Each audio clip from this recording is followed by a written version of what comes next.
Rear end job, part 2.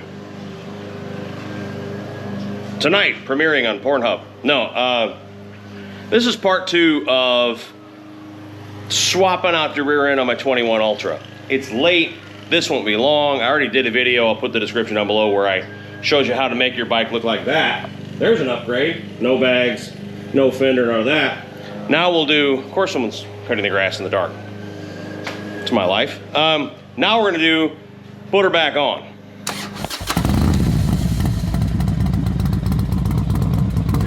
So I really do recommend that you check out the video where I took everything apart, because you're just doing that backwards now. But what you do is you unplug your rear fender, you do everything I showed you before, you take all the hardware off and you kind of rotate off your rear fender. That's for a stock fender, that's for, you know, an Advanblack fender like I'm using here, all that stuff. Once that stuff's off, you can then take the assembly inside in the air conditioning or heat, wherever you are, and sit on the couch and have a beer and transfer everything. Because what you got to do is transfer the main mounting bolts. I'll show you in a minute. I showed you in the last one too. You have to transfer, in this case, like your license plate, because the way the license plate goes on, there's bracketry behind it, and it's easier to do all that stuff off the bike. The rear end support that goes down under the saddlebag supports across sort of where the back tire is, there's a giant bracket that goes between there that kind of holds it all together. In my case, I swapped and put Custom Dynamics taillights in it. It comes with cool LED taillights, it's just that I like the ProBeam kind of little tube looking ones. Stuff like your seat support, so the bracket that goes under that creates those two posts that the thumb screws go on that hold your front seat on. Transferring that over. Everything, I mean, I did everything. The wiring's already on there, so now we're just gonna go ahead and mount this up, marry it up to the bike, bolt it on, and then we'll kind of, let me get the first few bolts on so she's stable, and then I'll walk through the rest of the way. This is gonna be an unattractive video, I'm sorry. It's like fluorescent light on a fat guy. It's nothing I can do about it. So the fender is on the bike. And I've already put the trim piece on one side, but I'll show you on the other side because I don't remember what the hell I showed in the last video. So she's on here, the 4 bolts, right? This is called the Dominator fender. It's CVO-esque, but it's a little wider. The radius is a little further out. It's more of a dramatic smacky rear end, right? Now I've changed the taillights. It comes with either red or smoke taillights that are the CVO LEDs, but these are Custom Dynamics. I just like the little tubes in there and it matches the other lights I got, so I switched those out. But it comes with an LED lit license plate frame, either black or chrome, and then you can get it in pretty much any color you want. And that is my red hot red rod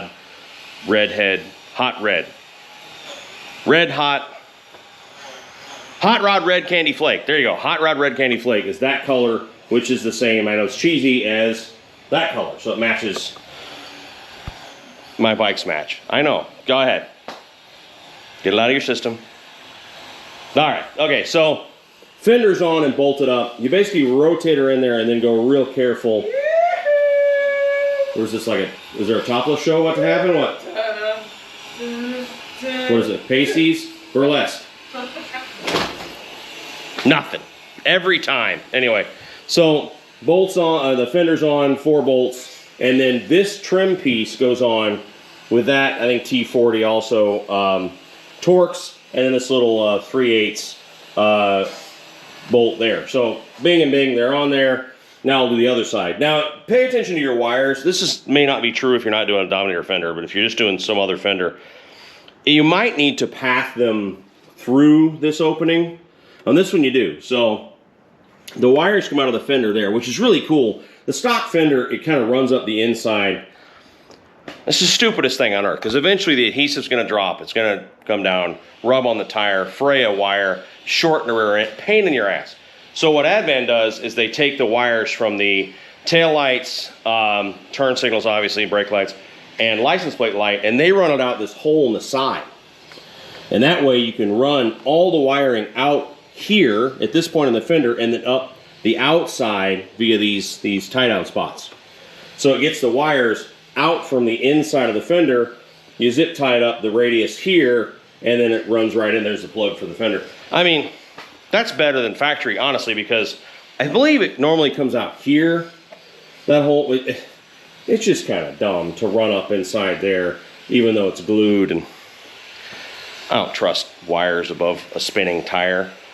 Anyway, so that pieces on there. I've pathed the wires properly, ran the cable up through the middle of the frame. Dirty, that's buffalo chip dirt still.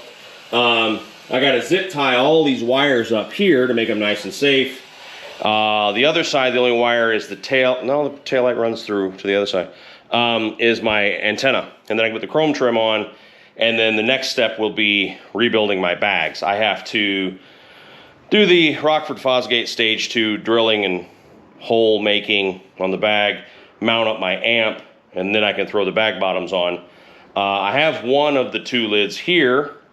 The other lid is at the body shop, matching the front fairing outer cap and lowers.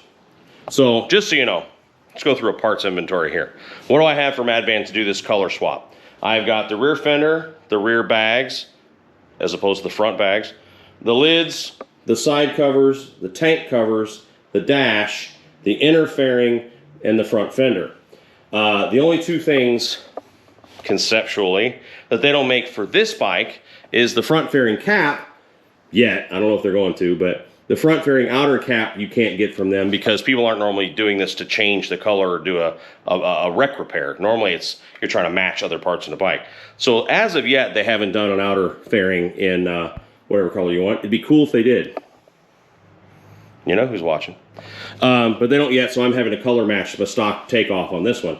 And then the lowers, normally you can get from Advan if you have a Street Glide, a Road King, whatever. I can't because this is an Ultra. It has radiators inside the lowers, and they only make the accessory, you know, add-on lowers. They don't make the twin cool lowers because, again, why would someone be taking them off to change colors? Only I'm that stupid. So that's that. So that's everything I've got inside. My living room looks like an old modeling kit that we haven't snipped out the little parts yet. So, let me shut this off. Next step, I'm sure it'll be the next day where I'm drilling and cutting the bag, mounting everything up, and then we'll mount up the rear end and put the side covers on. At least the rear end will be done. All right. 'Tis the next day. You might go, well, then why aren't you bright-eyed and bushy-tailed? Well, because I've already done a lot of work, because I suck at this whole thing, and I didn't turn the camera on, and I'm an idiot. But, you know, deal with it. So this project is multifaceted, let's just say. So I've got some of the rear end already back together and on the bike, but one of the things we're doing as I do this is a whole bunch of lighting. So I'm doing some of that, things that I kind of have to do at the stage that I'm in, but later we'll go back and talk more about how things went on, how they wire, that kind of stuff. A lot of it's not even wired, it's just installed. I'll give you a prime example. A little sneak preview here. So there's one side of the bike. Lighting sucks in here, so you can't really see how good it looks, but can I get close enough? So it's the same color as that, because that's better lit. That part. So here's my stretch side cover, and my bag bottom, and my lid. One of the things that we'll do later and show it working and all that stuff, we'll probably do just a whole video just on the lighting in this thing, are these bag latches, or latch covers, whatever the hell you want to call it. So these are going to glow red as like a running light, and then also be a turn signal in conjunction with the bag blades that I'm going to put on the back here. And then I'm going to have a light on my tour pack, just a third brake light up top. Now, I'm not going to make this thing look like a tuk-tuk in Thailand, but I'm going to put some lighting on it, because I always felt like the rear end of this thing didn't have enough that on it. The wife's doesn't either, so I may need to put bag blades on that too eventually. But I'm a big fan of custom dynamic stuff. It's the only kind of lights that I use, unless it's like a custom application. For example, this guy has actually Advanblack lights in it because it's a custom fender, so that's what there is. But when I'm using lights on any of these bikes, this, I'm Team Custom Dynamics. It's what I bought for many, many years before this channel existed, and it's the lights that I use on the bikes. Anyway, so far I installed these because it's part of putting the bag back together, but I haven't wired it yet, so I'll do all that later. The bag blades stick on, so that's not really a thing. So I'm going to need to do those while I'm doing it. Another thing I've got coming is I've got the lights that actually go, you know, inside, that actually light up the inside of the bag. So when you're at a rally and go, where's my gun? I mean, like, kidding. Where's my whiskey? Next to my gun. You know, whatever, that kind of stuff.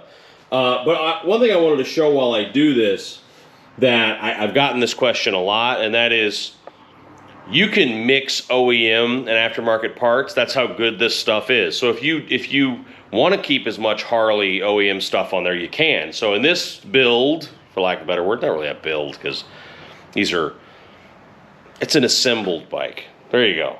You know, I'm not here doing the body work, but I am tearing it out and putting it back together. So one example is I kept my original Harley latches. This is the Harley latch off my OEM bag. The lid guts. Again, the latch stuff, you know, whatever you call this thing, that's Harley. I mean, I'm keeping all Harley stuff, and I was even able to mount my Harley Stage 2 Rockford Fosgate amp in this bag, and it fits. That's fine. It's a pain in the ass, so not fun, not because of the bag, but just because you're drilling holes, hole saw. There's a lot of stuff. There's this bracketry here that goes down the side. A plug goes up through the bag. Blah, blah, blah. So it's not fun. I did not do a video on that because it's kind of technical, and I did the work, but I'm not up to showing you a how-to. It's also not something I would really recommend you do yourself. I feel like audio is something you need a freaking teenager named Squirrel to do. So I would probably take it somewhere and have audio stuff done. I only did this because when I originally had this stuff all installed, I did have the dealer do it because I don't do audio. But now that I was moving it from bag to bag, I had the confidence I'm like, I can do it. So I went ahead and swapped it over. Don't get mad at me.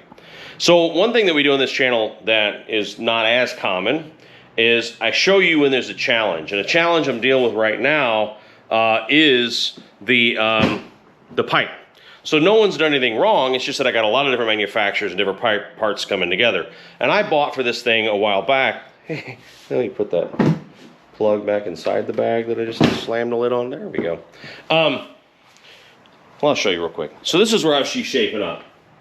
As you can see, the bike's going to be insane. It's going to be sparkly and bright red, and you know, the Dominator rear end, which is sort of like CVO plus 12. It's going to be really badass looking. They even sent me, I noticed today, I hadn't realized that was in my pile of parts from Advanblack. They sent me these in this color too. I hadn't even planned on that, so I'll swap those out. But that'll be cool. So it's going to be red, red, red with the stretch tank that'll come down, which is actually what started this whole project. Can you tell I've had an energy drink? What started this whole project was, you know, those stretch tank covers cover your stock tank, and they make side covers, bags, bag lids, bag bottoms, all that stuff, fenders, front fenders, if you don't have an ultra, lowers, and you know, you could change the whole bike's color. And that's what we're doing, is I'm using it to do 90% of a color swap besides the parts that are at the body shop getting painted right now. So the challenge I have, let me step over the pile of crap that I've left on my floor, but I'll figure it out. I already have a plan, is my stretch side cover is making contact with my turnout pipe. So what I'm running pipe-wise here is a Cobra 2-in-1. I like it a lot. It sounds great. It runs good. I mean, like, the bike's running good. It's just using the crappy Harley street tuner, or the hell they call it, with a regular stage 1 map in it. It's all EPA. It's still warranty, technically, even though it has this pipe on it. Not for long, because I void warranties. I need that t-shirt. So you can see we got contact. There's you know, the side covers are a little adjustable, but so is that big can. Big cans are awesome. This guy is at its limit downward, so what I'm going to have to do is take the can off, and let's just say enhance the holes that it's mounted with, so that I can get just about another inch of turn out of it. It's not a big deal. I mean, it's basically on tracks. I'll show you what I mean. So the muffler itself has, I don't know if you can see that right there, sort of tracks where you can turn the muffler, and then there's a bracket back here. I don't know if you can see that or not. Same story. What I'm going to do is just take a drill and cut those channels to be a little bit longer so that I can turn her down just a little bit more to get it off the side cover. And yes, that was happening on the old side cover too. The old side cover was black. I didn't care, and it didn't do much to it, but I figure with this color and all this effort being put forth, I should try to be less of a schmuck. So I'm trying to turn that down before I put that shield back on. And right now the side cover's pretty much straight as an arrow. may have to call Keith at Bad Influence Customs, who's a real man, and go like, how did you do that before? Because he worked on Olaf's bike when I was up there. Anyway, so that's it. I have the bag bottom that goes on this side. It's not on because that's still got to be lined out. Right now the pipe's pushing it, which is making contact with the bag and all that stuff. So I only have the bottom because the lid is at the body shop, so they can use it as a base comparison. All right, so for today, I'm going to turn this off and we'll be back when I have figured out that problem in theory. And then this part will be done when we have the SN done. Part 3, yeah, will be just the tank covers, because I've never done them before, so it might be interesting. I don't know. The tank covers and probably the heat guards in the middle, because that's not very complicated. So the tank covers, and then part 4 will be the fairing, the inner fairing, because that's got to come off the bike, basically take her inside, and then you rebuild everything onto the new fairing. And a part of that, sneak peek, is we're doing Dakota Digital gauges. That's why I say this bike's gonna be pretty badass when I'm done with it. So we're putting Dakota Digital gauges in the inner fairing while we've got it off. So that'll be badass. And then hopefully we'll have the painted parts back with the next week, and we can go on to part 96, where we do the outer fairing, put it back on, and the front fender. Front fender I'm gonna do last because you could drop the fairing while you're working on it, and why not put that on last? So I'll be back. Can you tell that like my real work is just getting in the way lately because it's getting later and later as I do these videos, but it is what it is. So I got the clearance I need on the pipe. So what I did was, like I was trying to explain, it's hard to show. This muffler can adjust, and there's nuts, there's bolts, I'm sorry, that go into the muffler and through the muffler, and there's channels that they sort of slide on. I just had to just bore out some longer channel so I get her turned down a little more. So also adjusted the side covers. These posts you can screw in and out to kind of move the side cover. So you can see I got that much, which is enough, you know, nothing's touching now. I'd like more clearance between the bag and the side cover, but that someone smarter than me is going to have to figure that one out, because I got her out pretty far and I just don't know. Anyway, so that's as close as it's going to get. So again, bag top, don't have it to put on, so that's neither here nor there. I guess that's enough for today, or this video, because we're doing the rear, and the rear's pretty much done. So let's do a swoopy woo-doo-doo-doo. No, not really, because I don't do that YouTuber crap. So we got stretch side covers. We have, these are 4-inch stretch bags by Advanblack, the Dominator fender, Custom Dynamics taillights. The Dominator fender comes including the chrome lit LED license plate frame. Let me turn these on so you can kind of see what I got going so far. Which, as you can see, nothing works up there because I unplugged it on the front, so it's coming off. So you can see you got a nice bright LED license plate frame. And there you go. I'm going to put bag blades, like I said, here on the bag, so they'll all be smoked and match. Same thing with the light on the tour pack when I'm not running my Pro Monkey Skulls with Skills thing. So this bike's going to Sturgis. That's why, if you wonder why I'm doing all this stuff. Now, I mean, we're 5 months out. I got plenty of time, but you never know when something might go bad. So I'm working on this to get it done so I can have some miles on it after the build so that I know if there's any issues I got to take care of. So anyway, that's it for today. That's how you tear your ass off and put a new one on. Can't think of a better way to say it. If you're not a subscriber, please hit subscribe, hit the thumbs up, comment any questions, concerns, what you would have done that I didn't do. There's going to be a lot of brilliance shared in the comment section, so check that out. And we'll talk again real soon, so take care of each other out there. Bye.